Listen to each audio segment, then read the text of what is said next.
በስመ አብ ወወልድ ወመንፈስ ቅዱስ አሐዱ አምላክ። ሞተ በስጋ ወሐይወ በመንፈስ። ክቡራን ደቂ እግዚአብሔር አመላእ ኩሉ አንኩርናዓት ዓለም ኮይንኩም በዚህ መንፈሳውያን ሚዲያታት አቢልኩም ተከታተሉና ደቅና ደቂ እግዚአብሔር እንኳዕ ናብ ዝዕለት እዚ ናብ ሰዓት እዚ ብሰላምን ጥዕናን ፅሕና ፅሕካትኩም እዚ ሕዚ ንርከበሉን ነጋገረሉን ዘለና ግዜን ሰዓትን ናይ ሰሙን ሕማማት መፈፀምታ ዝኾነ ቀዳም ስዑር እዩ። ቀዳም ስዑር ማለት ናይ ባዕሉ ትርጉምን ሃተታን ዘለዎ ዓብይ ታሪክ ዘለዎ ናይ መጨረሻ ናይ ዕረፍቲ ግዜ ማለት እዩ። ስለዚ በሞተ በስጋ ወሐይወ በመንፈስ ቅዱስ ጴጥሮስ አካላዊ ቃል ወልድ ዋህድ ኢየሱስ ክርስቶስ በስጋ ምውት በመንፈስ በመለኮት ሕያው ኮይኑ ስግኡ ኣብ መካነ መቃብር ኣብ ዝዓረፈሉ ግዜ ዝተፈፀሙ ነገራት መሰረት ገይሩ ዝተናገሮ ቃል እዩ። መልእክተ ጴጥሮስ ቀዳማይ ምዕራፍ 3 ቁፅሪ 18-19 እዩ። ስለዚ በዚህ መሰረት ገርና ክንመሃር ኢና ደቂ እግዚአብሔር። ብርሃነ ሐዋርያው ቅዱስ ጴጥሮስ ሞተ በስጋ ወሐይወ በመንፈስ ምስ በለ ወሆረ ሀበ እለ ሙቅህታ ትነብር ነብሶሙ ወሰበከሎሙ ገዛነ። በመንፈስ ወይም መለኮት ሕያው በስጋ ምውት ኮይኑ እናሃለወ በአካለ ነፍስ መለኮት በአካለ ነፍስ ናፍቶም ተአሲሮም ዝነበሩ ኣብ ሲኦል ዝነበሩ ደቂ አዳም ከይዱ ወሆረ ሀበ እለ ሙቅህታ ትነብር ነብሶሙ ወሰበከሎሙ ገዛነ ነፃነት ሰበከሎም እለ ውስተ ሲኦል ጻኡ ወእለ ውስተ ጽልመት ተከሰቱ። ኣብ ሲኦል ዘለኹም ወፁ ኣብ ጸልማት ብጸልማት ዝተጎነነኩም እውን ብርሃን ረኣዩ ተኸሰቱ ተጋሃዱ ኢሉ ን5533 ዓመታት ዝኣክል ነፃነቶም ስኢኖም ኣብ መንጸፈ ደይኒ ወዲቆም ብእግሪ ኣጋንንት እናተረገጹ ወይ እናበሉ ኣብያቶም ዝሰምዖም ስኢኖም ዓመተ ፍዳ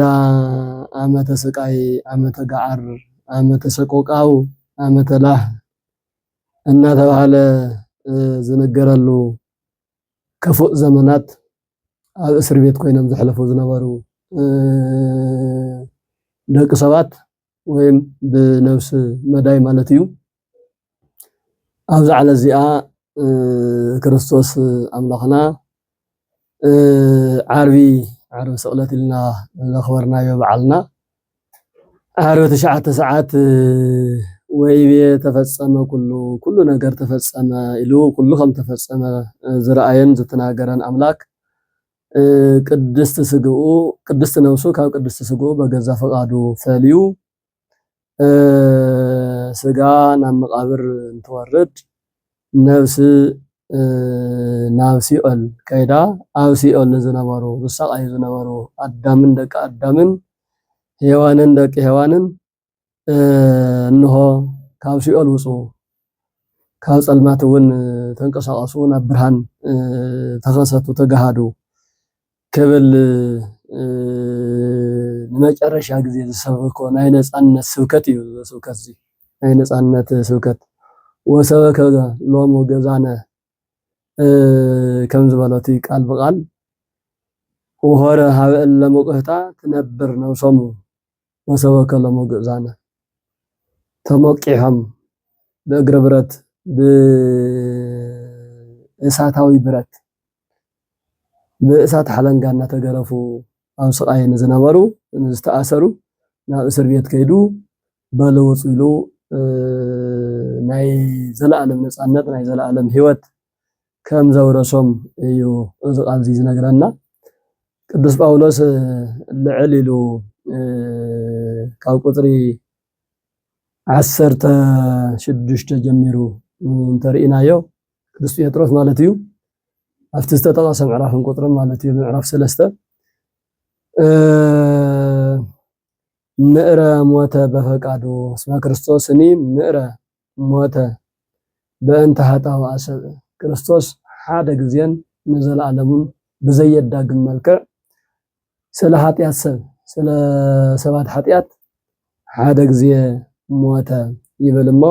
ወበእንቲአነ ሞተ ጻድቅ በእንተ ኃጣውኢነ ጻድቅ ንጹሕ ባህሪ ምንም በደል ምንም አበሳ ዘይብሉ ክርስቶስ ፍጹም ሰብ ፍጹም አምላክ ዝኾነ አምላኽና ስለናአና ስለ ኃጢአትና በደለኛታት ኃጢአተኛታት ሞት ዝግበአና ንሕና እናሃለና ንሱ ናይና ሞት ወሲዱ ናቱ ህይወት ሂቡ ካብ ሲኦል ካብ ውርደት ካብ ሓሳር ናብ ብርሃን ናብ ክብሪ ናብ ገነት ዝመለሰና አምላኽና እዩ ኢሉ ዝገልጾ ስለዚ እዚ አምላክ እዚ እዚ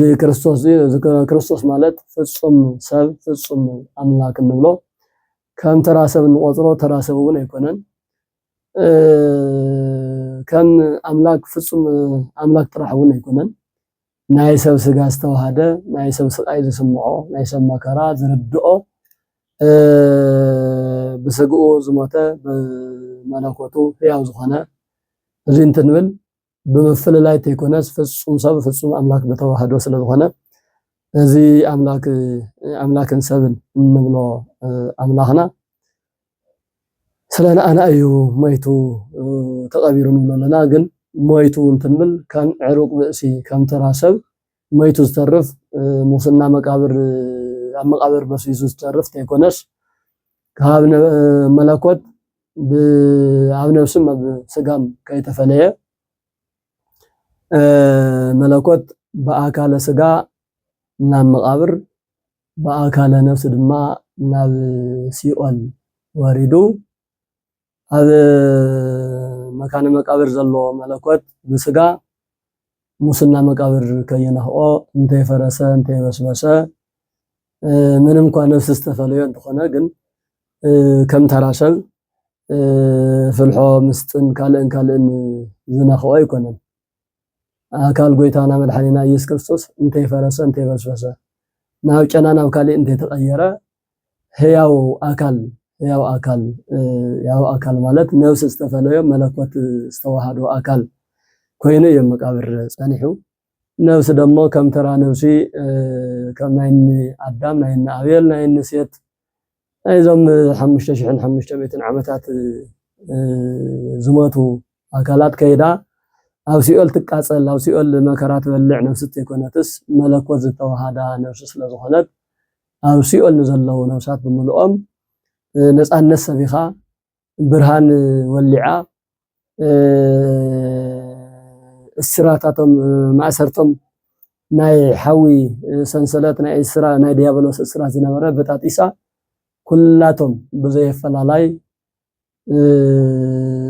ናብ ገነት ማሪኻ ሒዛ ዝወፀት ነፍሲ እያ ስለዚ እዚ አካል እዚ እምበኣር ሞተ በስጋ ወሃይወ በመንፈስ ኢሉ ገሊጽዎ ዘሎ ቅዱስ ጴጥሮስ ስለዚ ክቡራን ደቂ እግዚአብሔር ቀዳም ስዕር እንትንብል እዚ ታሳቢ ብምግባር እዩ ከምቲ ተነገረ ሰዓት 9 ዓርቢ ክርስቶስ ነብሱ ካብ ስጉኡ ምስተፈለየት ስጋም ናይ ባዕሉ ስራሕ መለኮት ተዋሂዱ ነብሱ እውን ናይ ባዕላ ስራሕ መለኮት ተዋሂዳ ኣብ ስራሕ እዩ በዝኾነ ግን ብቲ ሰውኛ ቋንቋ ዝርዳእና እንትንናገር ሰዓት 9 መጠወ ነብሶ አጽናና ርእሶ መጠወ ነብሶ ተባሂሉ መስተነገረሉ ምስ ዓረፈ ዮሴፍን ኒቆዲሞስ ተባሃሉ ካብ እስራኤላውያን ብጣዕሚ ደግነት ሕያዋይነት ዝተላበሶም ከም አይሁዳውያን ልባቶም ዘጨከነ أبره الرهين قنع منفسن زنبارو كلت سبات يوسف نيقوديموس بحالو سبات كم زنبارو تي قدس وانجيل زردنا أيو يوسف أرماتياس كم زبال عبد زمس أيو يوسف مالت نيقوديموس دما ناي غويتانا ناي مدحنينا ناي إيس كريستوس ناي ليت تمهراي زنبارة أبي يوحنس وانجيل معلاف سلسته كم نريو أتري أسرحوا عيلو ليتين أو إيس كريستوس النخدة زمهر زنبارة فولي سويو قطري تمهيرم قطري سلطينم زبر كتلم من جراب لعم تمجبم نسلست عامتن نسلست ورحن لأكل أو تحتي وخينم زبالعوس ساتيو زمهارو زنبارو كلهم فريحم تبتاتينم تطفقو بلايتي تقصد زنبارة بلايتي زمهر زنبارة نيقوديموس جن نت مقابر زدل نجار سرعة مجنزم خالي زدل نجار بمول حيزو نيقوديموس أمصا مئة لتر وأوفي كريه وأنا وكم زبالو أقسماوي لي قدوس ياريد 100 جرام زمزن شتو حيزو مسيو مجنزون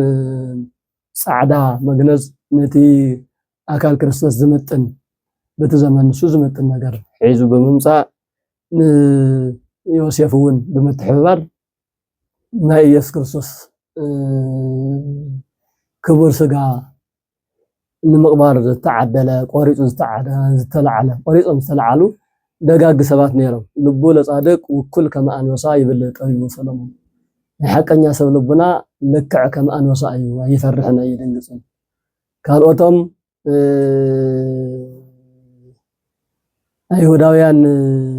ዝገበረው ነገር በመርአይ መብዛሕትኦም ጠፊኦም ተበቲኖም ተሓቢኦም እንትውዕሉ እንትሓድሩ ገሊኦም ውን ኣብዚ ነገር እዚ ኣይተሓባበርካ እንተባሂልና ከይንቅፃዕ ኢሎም ንበረኻ እንትኸዱ ዮሴፍን ኒቆዲሞስን ግን ናብ ጲላጦስ ቀሪቦም ፍቃድ ጠይቆም እዚ ሰብ ተሰቂሉ ሞይቱ ኣሎ ሰብ የብሉን ኩሉ ሰብ ደቀ መዛሙርቱ ተበቲኖም ኣለዉ አይሁዳውያን ጸሐፍት ፈሪሳውያን ሊቃነ ካህናት ቀያፋን ሐና ደሞ ኮነ ኢሎም ሰቂሎሞ ኮነ ኢሎም ቀቲሎም ወይም ስለዚህ እንተን ኢሱኳስ ብኽብር ክንቀብሮ ይፈቀደልና ኢሎም አይሁዳውያን ተፈርሑን ገለን ተፈርሑ ዝመፀ ይምፃ ኢሎም ብፍላይ ብለይቲ ዝመሃ ዝነበረ ኒቆዲሞስ ብስርዓት ዘምሃረኒ መምህረይ ብስርዓት ክቀብሮ ኣለኒ የብል ቆራጽ ሐሳብ ጲላጦስ ውን ወዳአኑ ሞተ በሐቂ ሞይቱ ዶ ዝኹሉ በደል ልዕሊ ተፈጽም ሞይቱ ዶ እንትብሎም እወ ሞይቱ በምንታይ ተረጋጊጹ እንትበሃል ለንጊኖስ ሰብሃለ ሓደ ወታደር አፍቲ አገርገር መዓልቲ አፍቲ ግርፋት መዓልቲ አፍቲ ናይ ክርስቶስ መከራ መስቀል መዓልቲ አፍቲ መከራ ንሶፍቲ ሕማቅ ስራሕ ንሱ ክሳተፍ ዘይደለየ ነገር ግን ፈሪሑ ኣብዚ አንተ ሃሌስ በል ንስኻውን ምሳና ናይ ክፋእ ስራሕ ክብሉን እዮም እንተዘይ ሰሪሕ ደሞ ንስኻውን ምሶ ተሰቀል ክብሉን እዮም ኢሉ በረኻ ወፂኡ ዝወዓለ ሞይቱ ምስተባሃለ ሰዓት 9 ከባቢ ምስተመለሰ አይሁዳውያን በቃ ቀትልና ኣለና ዝሕዚ እንደላይቅና ክንነብርና ዝነኽአና የለን ሓደ ኢየሱስ ክርስቶስ እዩ ንሱ እዩ ሙታን እናልዓለ ለምጻማት እናንጽሐታ ገቢረ ተአምራት እናፈጸመ ዘህውኸና ዝርብሸና ነይሩ ንሱ እንድሕር ንሕና ዝሕዚ ዕረፍትና ኢሎም ኣብ ዝዓረፍሉ ሰዓት ለኝኖስ መጽኡ በሐቂ ንጹህ ባህሪ አምላክ ወልደ አምላክ ኢየሱስ ክርስቶስ በሐቂ ሞይቱ ዲዩ ብናይዚ አተም ኃይል ዲ በእውነት ሞይቱ ኢሉ ብዛሓዞ ኩናት ብዛሓዞ ጦር ኣብ ጎድኑ እንትወግኦ ማይን ደምን ትኩስ ደምን ትኩስ ማይን ከም ዝፈሰሰ ኣብቲ ቅዱስ ወንጌል ተመዝገበ እዩ በዚ የቢሉ ግን ሙማቱ በዚ ተረጋጊጹ ኣሎ ስለዚ ዮሴፍን ኒቆዲሞስን ኣብቲ ነዊሕ መስቀል ብመሰለለ ገይሮም ደይቦም ቀስ ቢሎም ፈቲሖም እቲ ዝተወግአሉ ሽንካር ነቂሎም አውሪዶም በስርዓት እንትገንዙ مويت دونا ولو ناي تراسل أجنانزا ناي تراسل حزنو انت جنزو نشوجن عينو جلس أبيلو هياو موت بسجا وهايو بمنفس استوهلون نزئي حين جلسو كان عرق بأسي كان تراسل ديهم واي نالكم تقبرني كم أقوى كنا انتهيدا قدوس እግዚአብሔር ቅዱስ ኃያል ቅዱስ ሕያው ዘኢይመውት ዘተወልደ እማርያም ቅድስት ድንግል ተሳሃለነ እግዚኦ ቅዱስ እግዚአብሔር ቅዱስ ኃያል ቅዱስ ሕያው ዘኢይመውት ዘተጠምቀ በዮርዳኖስ ወተሰቅለ ዲበ ዕፀ መስቀል ተሳሃለነ እግዚኦ ካብ ድንግል ማርያም ዘተወለደ ኃያል ቅዱስ ንጹህ ፍሉይ በዮርዳኖስ ዘተጠመቀ ኣብ መልዕልተ መስቀል ዝተሰቀለ ዘተንሥአ እሙታን እናበልኩም ተአምራተይን ኃይለ መለኮተይን እና ገለጽኩም ተአምበር ከም ተራሰብ እና በኸመ ይኮነን ተቀብሩኒ ዝብል በዚህ ቢሉ መጽሐፈ ኪዳን ንዞም ክልተ ለባማት ዮሴፍን ኒቆዲሞስን ገሊጹ ንሳቶም ድማ ሞተ ዘኢይመውት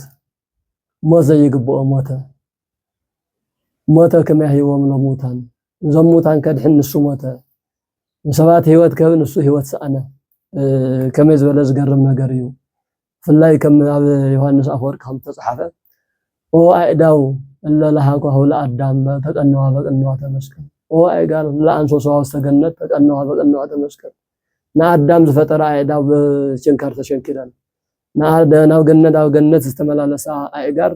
بشنكار تشنكران ويو كم يزبل نقريو النابلو بسرعات جانيزوم عاري 11 ساعات نام مقابر أوري دموئين زوم دقاق سبات زوم بروخان سبات كمزين تقورو أيهوداويان جن حزوون مكانينتهم كفاءتهم تنقلهم أي لأو من مو نا بيلاتوس كيدم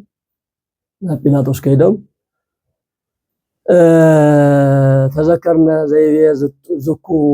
لوتو سبحات زكو سمساتي زي سبزي أقدم استناقروا نقر تزيلنا ذكرنا لنا يذكرنا الله دحري أبصر سيمع تخلع عليه تناقرون حزون نسو سيد لعلن واقن دك مزامرت ديوم قال سريق ومسيدهم تلعيل لهم كي حدا نقر كي يقورو زي مقابر بسرعة يتحلونا إلهم أفتناي تزمن نسو نقص بلاطس كيدم 4 أحلو زلوا وتدرت مقابر كحلو تغيرو ያው መቼም ተናይ ሰባት ስንፍና ኢና ናውቅዕ ዘለና ናታቶም ስንፍና ናታቶም ጭካነ ነበር እዚ አምላክ ወልደ አምላክ መቃብር ሒዙ ዘትርፎ ይኮነን ሞት አሸንፎ ዘለዓል ነበር ብሞት ተሸንፎ ኣብ መቃብር መስዊሱ ፈሪሱ ዝተርፍ ኣይኮነን በሓደ ገጹና አተሙን ይርድኦም ኣሎ ከይልዓል ዘለው ያው ክልዓል ምዃኑ ዝኾነ ህንት ስለዘለዎም ايو تخفاتهم يخبو زبلم زلمبر ክርስቶስ ሞይቱ ከም ዘይተርፍ እንኳን ፈተውቱ ንጾላእቱን استردأ ነገርዩ ነዚውን እዮም ሓለውት መቃብር ሰብ ከፊኡን ተخفስ ሕልፍ ሓሊፉስ መቃብር ካብ መቃብር ከይትልዓል ወን ዝሕልወካ አካል ዝሕልወካ ሰብ ነው ማለት እዩ መቼም ካብ ዝኾነ ነገር ካብ ዝኾነ ስንፍና ካብ ዝኾነ ድኽመት ንኸይትወፅእ ብቲን ብጸጋምን ብየማንን ብድሕሪትን ብቅድሚትን ኮይኑ ዝሕሉ زكاتاتل كاو دخنات كيتوصل كاو صلق كيتوصل كاو دقاس كيتلعن سريع خال معها تنقساقش كا سب كيتخون سب نخيتخون سب نخيتخون زكلاخل سب الله لمون نمنتاي قال نمنتاي سلطنه نمنتاي تمهاره نمنتاي بسلطان ديبه نمنتاي حفتام كونه نمنتاي تسمعنت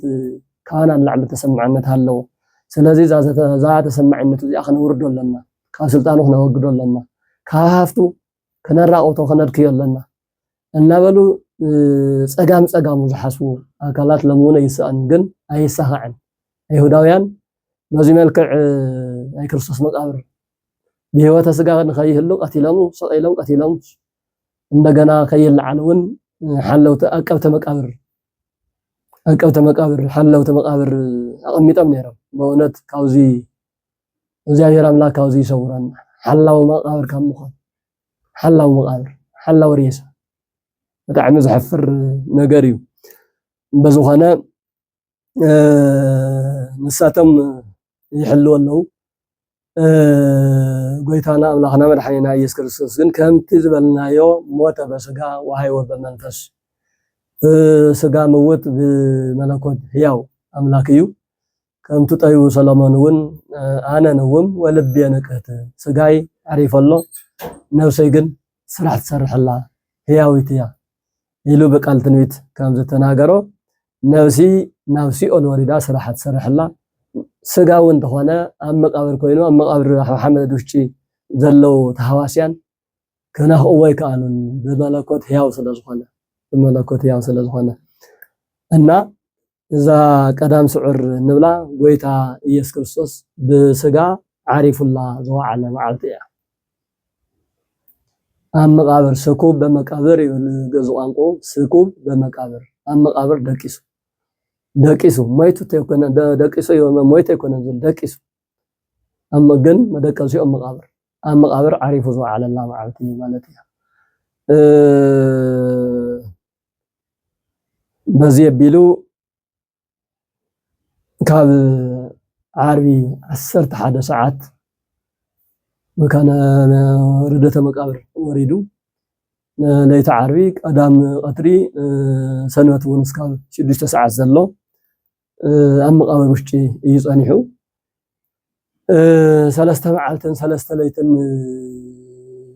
أم مقابر صانيحو زبل تاريخ علنا بزي وانت تحيزو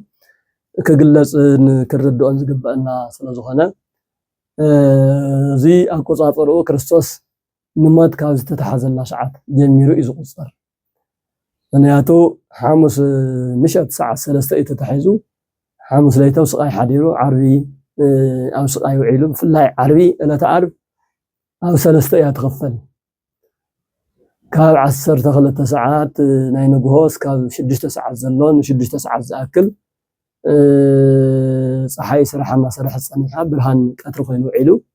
6 ساعات راقوتو بزي منم مشفني بزي منم كدان راقوتو غيرهم مسقل تسقلو دق سبات ጨኪኖም ፈጣሪኦም መድሕኖም ጎይቶኦም ዕራቆቱን ተሰቅልዎ ፀሓይ ከዋክብት ወርሒ ግን ብርሃን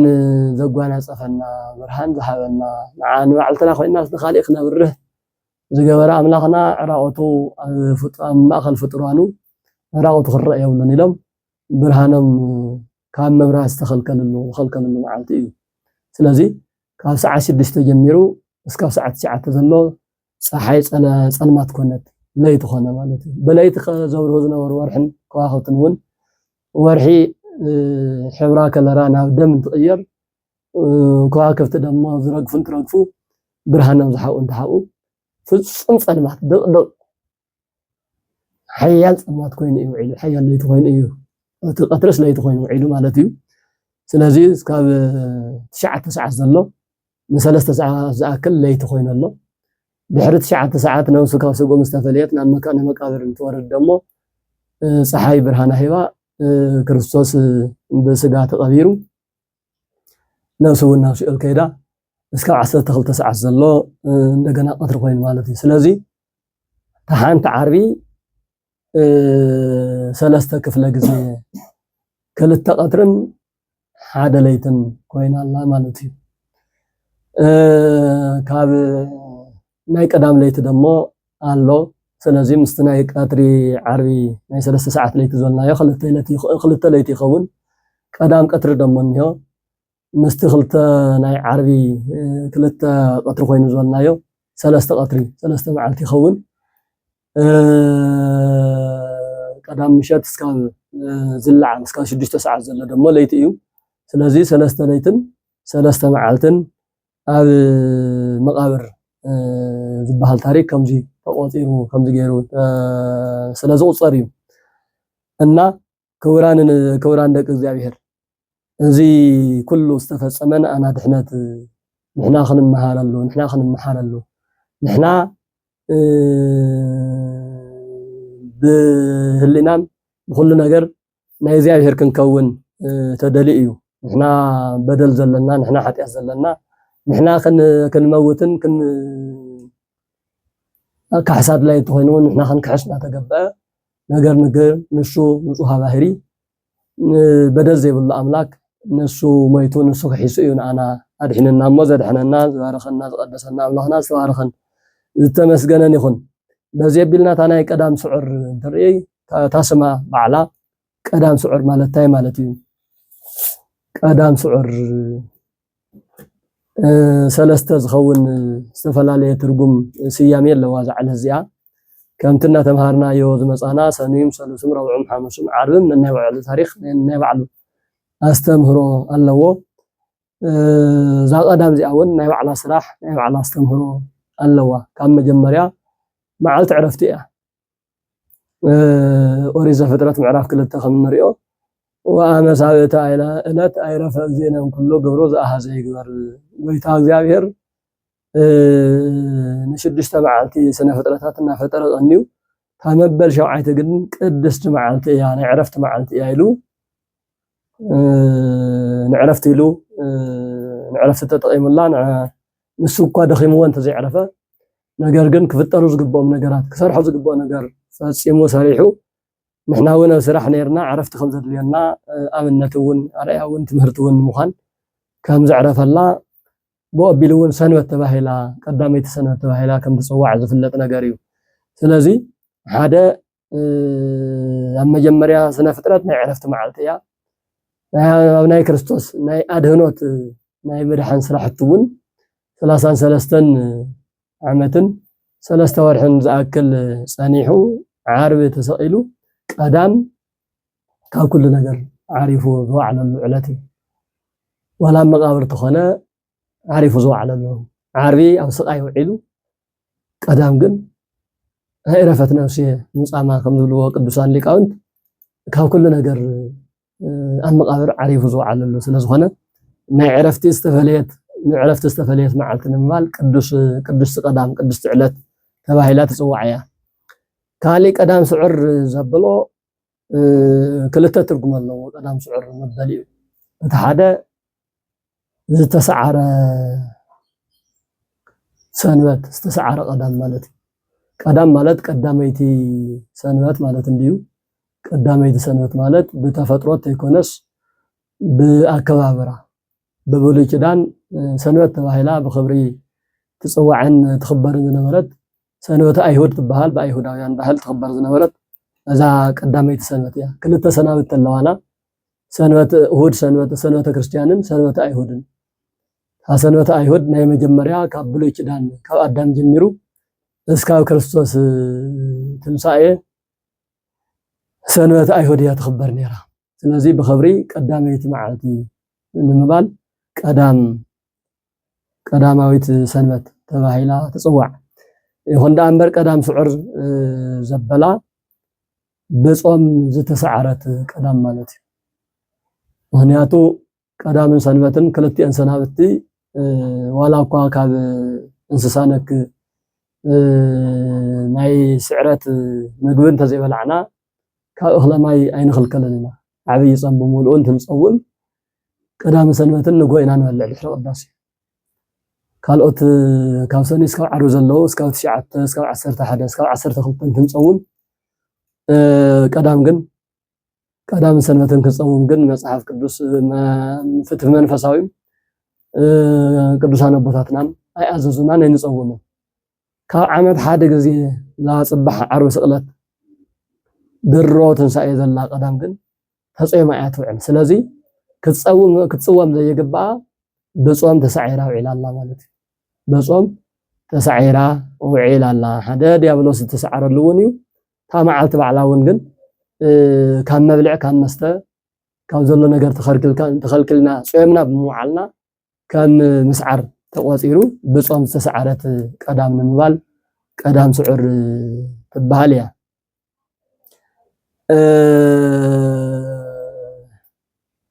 ካሊእ ቀዳም ስዑር ማለት ሃመልማላዊት ለምለም ቀዳም ለምለም ሰንበት ምቹት ሰንበት ንምባል ቀዳም ስዑር ይባሃል እዩ እዚ እንዲያውም ትክክለኛ ገላጽ ዝኾነ ስም ቀዳም ስዑር ንብሎ ሃመልማላዊት ቀዳም ገነት ለምለም ዝኾነት ቀዳም ንምንታይ እዩ ከምኡ ንብል ቀዳም ብዙሕ ታሪክ ዝተሰርሐላ እያ ስዑር ማለትስ ሳዕሪ ስዕረ ለምለመ ካብ ዝብል ስርወ ግሲ እዩ ዝወፅእ ካብኡ ተላዕልና ኢና ሳዕሪ ንብል ለምለም ሳዕሪ ቀዳም ስዑር ማለት ከምቲ መዝሙረኛው ቅዱስ ዳዊት እግዚአብሔር ይርአየኒ ወአሎ ዘይሃጣኒ እስተመካን እስተብሔር ስዑር ህየ ይሃድረኒ እግዚአብሔር ሓላውየ የጓሳይ እዩ ዘስእነኒ ነገር የለን በዋናነት ደግሞ ውስተ ብሔር ስዑር ህየ ይሃድረኒ ኣብዚ ለምለመ ቦታ ኣብዚ ለምለመ ሰውሒ ሃመልማላዊ ኣብ ዝኾነ ምቹው ኣብ ገነት እዩ ዘንብረኒ ንምባል ብሔር ስዑር ኢልዎ ስዑር ማለት ስለዚ ልምሉም ማለት ስለዚ እዛ ቀዳም እዚኣ ልምልምቲ ቀዳም ሃመልማላዊት ቀዳም ኢሉ እዩ ኢና ንጠቕሳ ንምንታይ እያ ከምኡ ኮይና ብክልተ ምክንያት እቲ ናይ መጀመርያ ኣብ ኦሪት ዘፍጥረት ምዕራፍ 7 ምዕራፍ 8 ኣብ ክልቲኡ ምዕራፍ ዘሎ ርግበ ኖህ ናይ ኖህ ርግቢ ድሕሪ ማይ ኣይህ ማለት ናይ ጥፍኣት ዓለም ከጥፍእ ዝተኣዘዘ ናይ ጥፍኣት ማይ እዩ ብ77 መሳኹቲ ብላዕልን ብታሕትን ላዕሊ ዝፈለቀ ብላዕሊ ንታሕቲ ዝዘነበ ናይ ጥፍኣት ማይ 40 መዓልትን 40 ለይትን ዘኒሙ ድሕሪን ሓደ ዓመት ዝኣክል ኣብ መሬት ነጊሱ ልዕሊ መሬት ተንሳፊፉ ዝጸንሐ ፍጥረት ኩሉ ዘጥፈአ እንስሳት አራዊት ይኹን እጽዋት ይኹን ብዙሕ ነገር ዘጥፈአ ብዙሕ መልክዓ ምድሪ እውን ዝቀየረ ናይቲ ምድሪ ጂኦግራፊ ሎም ንሪኦስ ናይ ሽዑ ውፅኢት እዩ ገሊኡ ብጣዕሚ ጎቦ ዓብይ ጎቦ ኮይኑ ንሪኦ ገሊኡ ብጣዕሚ ሸንተረር ሩዋሩዋ ሸለቆ ኮይኑ ንሪኦ ናይ ማይ ኣይህ በሰላ እዩ እናዚ ምስኮነ ኖህ 8 ርእሱ ንዘርኢ ክኾኑ ዝግብኦም ካልኦት እንስሳት አራዊት ኣዕዋፍ እውን ጠቕላላት ሃዋስያ እንተይቀረየ ሒዞም መርከብ ኣትዩ ብመርከብ ኣቢሉ ድሒኑ ኣብ መጨረሻ እቲ ማይ ምስ ጎደለ በደንቢ እቲ ማይ ኣይጠፊኡ ጎዲሉ ዶ መሬት ተስተኻኺሉ ዶ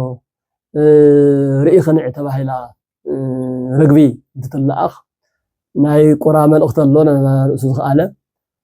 ናይ መጨረሻ ናይ ርግቢ መልእኽቲ ግን ተላኢኻ ኸይዳ ምናልባት ሓደ ከባቢ ርግቢ ዳቦ እንትብሉ ይሰምዕ እየ በመጽሐፍ ቅዱስ ተመዝገበ ርግቢት በትግርኛ ርግቢት በግዕዝ ርግብ እዩ ዝብል ዘርዘሩ ታዳቦ ትበሃል ኢና ርግብ ንብላ ዘለና ሕዚ ከከም ከባቢኹም እና ርግብ ተላኢኻ ማይ ኣይህ ከም ዝጠፍአ ከም መሬት ከም ዝተስተኻኸለ ወሪዶም ምንባር ከም ዝኽእሉ ምስ ረኣየት ምስ ረጋገፀት ነስኣት ቆፅለ ዕፀ ዘይቲ ወመጽአት ዘትብል ጠነት ማይ ኣይህ ሃፀማይ ኣይህ ቆፅሊ ናይ ውሊዕ ድዩ ናይ ለምለም ቆፅሊ ሒዛ እንሆ ማይ ኣይህ ናይ ጥፍኣት ማይ ጎዲሉ ኣሎ ዓለም ሰላም ኮይና ኣላ የምስራች እናበለት መሬት ሪኣ ሃመልማል ለምለም ነገር ሪኣ ካፍቲ ዝረኣያተውን ቆሪፃ ሒዛ ንኖህ ከም ዘብሰረቶ ሓደ ምሳልያውን ታሪኻውን ኣስተምህሮ ኣሎ በዚ መሰረት ናብ ቀዳም ስዑር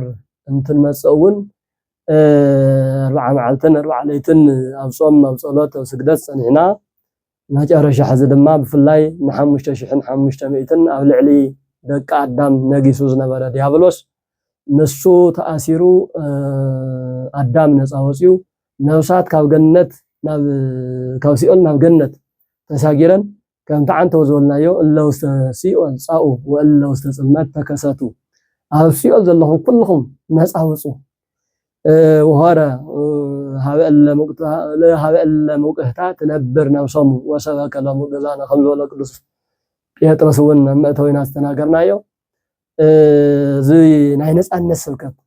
حرانا يموصى بسرات تسمعوا نوسات دحينهم ناي جنة متشونات ناي جنة حمل مال ناي جنة لملم ستسمهل زخنا النبابرة نوار كم تجمرة نمردع قساوست دياقونات ممهران أبوتاتنا ولدنا كلهم زعل الزي እንደዚህ ያብሔር ነገሰ ዲያብሎስ ተአሰረ አዳም ነፃ ወፀ ሲኦል ተዓፀወት ገነት ተኸፈተት ፍጹም ሰላም ኮነ ኢልካ በስራት ንመንጋር ሰት ሰምሃል ሰት ቄጠማ ሰት ዝብሃል በመሓዝ ናይ ብስራት ቋዕዶ ሰለኩም ዝብሃለሉ መዓልቲ ቀዳም ስዑር ከምቲ after ዕለቱ after ሰዓቱ ንሪኦ ወለድና ገብረ ሰላም በመስቀሉ ትንሳኤሁ አግሃደ በመስቀሉ ሰላም ገበረ ትንሳኤሁ ግልጽ ገበረ ናውን ከምኡን ተስኢና በመስቀሉ ሰላም ረኺብና ኢና ጸላኢና ዲያብሎስ ተአሲር እዩ ዛሕማቅ ቦታ ሲኦል ተበዝቢዛ ተበርቢራ እያ እታት እንተርስትና ገነት ተመሊሳትልና እያ ቋዕደ በሰለኩም ሰላምና አኻትኩም ይኹንና በሉ ሰት ሒዞም የምስራች ዝናገርሉ መዓልቲ ስለዝኾነ ቀዳም ስዑር ማለት ሃመልማላዊት ሃመልማል ለምለም ቆጽሊ ለምለም ሰት ሒዝካ ታሕጓስካ ትገልጸሉ መዓልቲ እዩ ስለዚህ በዚህ ምክንያት ቀዳም ስዑር ትበሃል ማለት ይዛዕለ እዚያ ስለዚህ ክቡራትን ደቂ እግዚአብሔር ቀዳም ስዑር አሚሃ መልአፍ ፍስሐ አፉነ ወተሐሴ ልሳንና እናበለ ቅዱስ ዳዊት ከም ዝዘመረው ደስ ይልና ተሐጉስና ንውዕለሉ መዓልቲ እዩ ምንም እንኳ ክርስቶስ ኣብ መካነ መቃብር በስጋ መካነ መቃብር ዓሪፉ ዘለሉ እንተኾነ ግን ትንሳኤው ዝተረጋገፀ ዝተጋሃደ ስለዝኾነ እናሓዘና እንተይኮንና ስነተሐጎስና ኢና ንውዕል ምናልባት ኣብ ዕለተ ቀዳም መስቀል ኣይንሳለምን ካብ መስቀል ምስላም ወፃኢ ግን ኩሉ ነገር ስርዓተ ፍትሓት ኣሎ ስርዓተ ጸሎት ፍትሓት ኣሎ የምስራች ኣሎ ዕልልታ ኣሎ ደስታ ኣሎ ብፍላይ ኣብ ዓበይቲ ከተማታት ምስ ናይቲ ሃገረ ስብከት ሊቀ ጳጳስ ፍሉይ ፕሮግራም ተገይሩ ብዙሕ ሰብ ቅኔኦም እናቕረቡ ሰብ ዝማሬኦም እናቕረቡ አባላት ቤት ትምህርት ሰንበት ዝማሬኦም እናዘመሩ ብዕልልታን ናይ ክርስቶስ ትንሳኤ እናተሰበኸን ዝውዕለሉ ናይ ትንሳኤ ዋዜማ ስለዝኾነ ለምለም ቀዳም ሃመልማላዊ ቀዳም ደስ በሃሊ ቀዳም የምስራች ተሰምዐሉ ቀዳም እናበልና ኢና ነኽብሮሞ ፍጹም ዝበሃል ናይ መጨረሻ ዕልልታና ናይ መጨረሻ ተሕጓስና ንገልጸሉ ቀፂሉ ዘሎ ሰንበት ትንሳኤ እዩ እቲ ዋዜማ እውን ግን ከም ዕለቱ ጌርና ኢና ነኽብሮ ምክንያቱ ክርስቶስ ስርሑ ዝሰርሐሉ መዓልቲ ዋላ ዓሪፉ እናተባሃለ ስርሑ ዝሰርሐሉ መዓልቲ እዩ ነብሳት ዝተፈትሕሉ ነፃ ዝወፀናሉ መዓልቲ ስለዝኾነ ስዑር ማለት በቃ ሃመልማል ዝኾነ ደስ በሃሊ ንኽትሪኦ ንኽተጫንዎ ንኽትነብረሉ ደስ ዝብል ቦታ ዝተጋሃደሉ መዓልቲ ስለዝኾነ ቀዳም ስዑር ኢልና ኢና ነኽብሮ እምበኣር ከምዚ እንድሕር ኮይኑ ደቂ እግዚአብሔር ቀዳም ብከምዚ መልክዑ ሓደ ገፁ ቀዳም ብጾም ኢና ንውዕል ምክንያቱ መድህን ዓለም ኢየሱስ ክርስቶስ በአካል ገና በአካለ ስጋ ይተለዓለን በአካለ ስጋ ገና ይተገለጸልናን ይርአናየን ዘለና ስለዚህ በአካል ስጋ ወተንሳ እግዚአብሔር ከመዘነቃ ህምንዋም ወከመ ሀያል ወህዳገ ወይን ወከጠለ ጾረበ ደሬው ተባሂሉ እስካብ ዝስባኽ እስካብ ዝዝመር ብጾም ኢና ንጽበብ ኣብ ጾም ኮይና ግን እናሓዘና እንተይኮነስ እናተሓጎስና እናውዕሎ በዓል እዩ ምናልባት ንምንታይ እያ ጾም ኮይና ንምንታይ ከያ ብጾም ተሳዒራ ንዝብል ካብ ቅዱሳን ሐዋርያት ዝተጀመረ ስርዓተ ጾም እዩ። ምክንያቱ ሐዋርያት አቦታትና ምሸት ሐሙስ ምስተመገቡ ክርስቶስ ምሸት ሐሙስ ሰዓት 3 ምስተተሓዘ ሐሙስ ለይቲ ቀርትሪ ዓርቢ ጠቅላላ አትር ዓርቢ ተዋዒሉ መስመተውን ክርስቶስ ናይ ክርስቶስ ተንሳኤ ናይ ክርስቶስ አካል ብገሃድ እንተራአና ተመሊስና ናብ ዓለም ክንበልዕ ክንሰቲ ግቡእና ኣይኮነን ኢሎም ንኽልተ መዓልቲ ዝኣክል በጾም ከም ዝቐነዩ እዩ ታሪኽ መጽሓፍትና ዝነግረና። ወቢሉ ዝኸኣለ ሰብ ካብ ሐሙስ ጀሚሩ ሐሙስ በሊዑ ዓርብን ቀዳምን ይጸውም። ዓቕሚ ዝሓፀሮ ድማ ዓርቢ ምሸት በሊዑ ቀዳም ጾይሙ ውዒሉ ሰንበት አቀዲሱ ስጋ ወደሙ ተቀቢሉ